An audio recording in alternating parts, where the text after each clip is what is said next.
Welcome back to another edition of Arizona Wildcats Insiders Podcast. I'm your host, Troy Hutchison, and we are officially in prep week for Houston as Arizona gets set to take on the Houston Cougars Saturday, 9 a.m. kickoff, bright and early, Tucson, Arizona Mountain Standard Time. Yes, the game's in Houston, so that's an 11 o'clock kickoff there.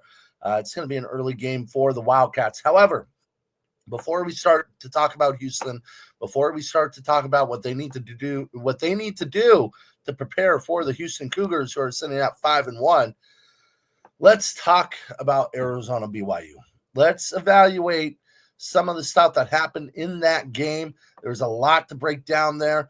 We've done our recaps, we've done our grades, we've done our helmet stickers, but now it's time to talk about no Fifita. It's time to talk about Arizona, no Fifita, and the game that Noah had behind center for Arizona. If you watched that game, you saw Arizona fall down quickly, 14-0, and fans were probably starting to worry. People were starting to panic. Arizona's going to get their, knocked in. This is probably going to go very south for the Wildcats. However, they battled back, man. They were able to get a touchdown before the end of the first quarter. Then the weather delay happened, about an hour and a half weather delay. They were able to recollect. Defense started to step up and allow Nova Fifita and the offense time to get back into the game. And the Wildcats scored 24 unanswered points. 24 unanswered. Climbed back in.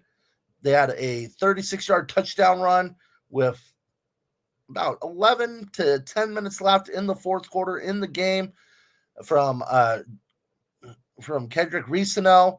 4th-and-1 play. I love the play call. I love the run. They break it off, and it looks like Arizona broke the game wide open, that it was pretty much going to be it. However, BYU battled back. They stayed calm, cool, and collective, scored 10 points in the last 10 minutes to tie the game and send it into overtime where the Cougars would eventually win. But I want to break down no Fifita.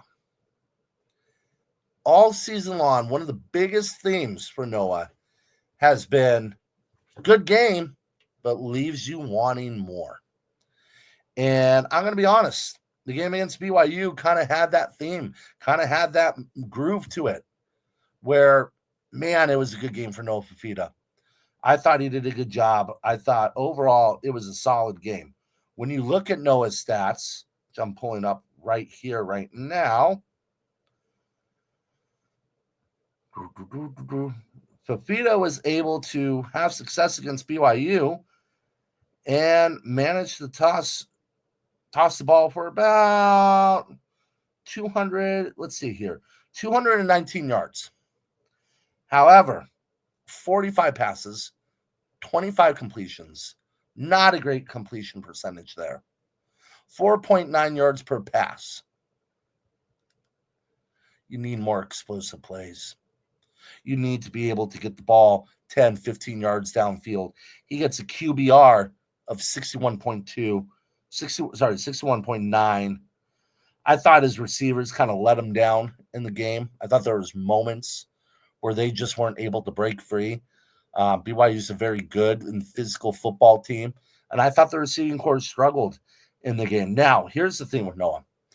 219, left some plays out there to be had, 2 touchdown passes, 1 beautiful ball to Chris Hunter in the left corner of the end zone. That was about a 40-yard pass play. Just a beautiful ball, well-placed ball on the dot. Probably one of his best throws in an Arizona uniform for Noah Fifita. The other one was Chris Hutchison. I think that was like a 6-yard slant, something like that. Found him, beautiful pass there too. However, interception. Arizona was able to overcome it. And still, the Wildcats' third down conversion rate was atrocious. It wasn't good. Arizona as a team on third downs against BYU, they weren't good. They were 4 of 17. 4 of 17. That's the game right there. And some of the decision-making down the stretch leaves you scratching your head. I want to point out the last play of the game. Arizona's down by 6. second overtime. You have about 4th and 5, 4th and 6. And now I'll give him this. Not all of it is on him. Some of it's Seth Dagey on this one. You get 4 verts to the end zone on a 4th and 6. You need to get to the 6-yard line, maybe 7-yard line to convert. You still have a first and goal opportunity. You go 4 verts. 4 verts. And he kind of overthrows Javion Watley in the corner there. That would have been a tough pass to make. He needed to get the ball out quicker. And it would have been a tough catch. But, God, you got to make a better decision with the football. I thought, honestly, if you look at it, there's a moment where a hole opens up in front of him. You might want to take off there. But then again, it goes back to the play design of it all. 4 verts in the end zone. It's not a great play call. And then I want to go to the second to last possession of regulation for Arizona. You go run, pass. Run. You get about 3rd and 8. With the ball, 3 minutes left. You get a first down here. Game's pretty much over. You pretty much seal it.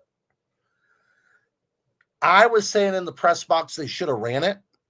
They should have ran the ball or a quick slant or a quick screen.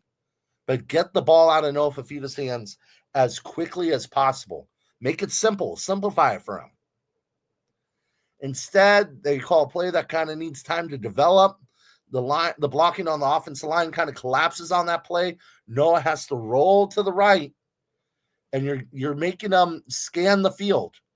And so far this season, that has not been his strength, scanning the football field. And he makes a poor decision, throws it into a crowd, and kind of ducks it there. It's kind of a wobbler, and nearly gets intercepted. Now, I don't know, hindsight being 2020 in that situation.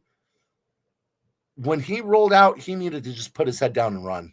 Because even if you get sacked, you stay in bounds, you force BYU to call a timeout. You know what I'm saying? Like, you need to force BYU to call that timeout. Because they had 2 timeouts left. You force them to call one there. That leaves them with 1 with the ball. And yes, the punt was not great. The punt was bad. But the decision to throw the football there and get an incomplete pass was horrid. Overall, it was a great game for Noah Fifita. I thought he did a great job. But the decision-making down the stretch, when you need to come up money, he faltered. And not faltered because he couldn't make the play. Faltered because he made the wrong decisions.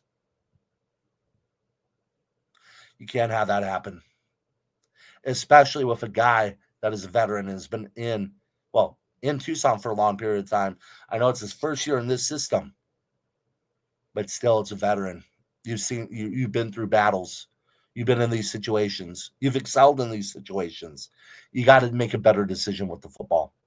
So with all that being said, I gave Noah Fifita a B-. Because here's the bottom line. He gets that first down there. Arizona wins the game. He gets an A-, maybe even an A, solid A.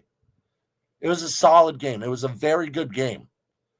But the decisions down the stretch for Noah Fifita left you scratching your head and wanting more.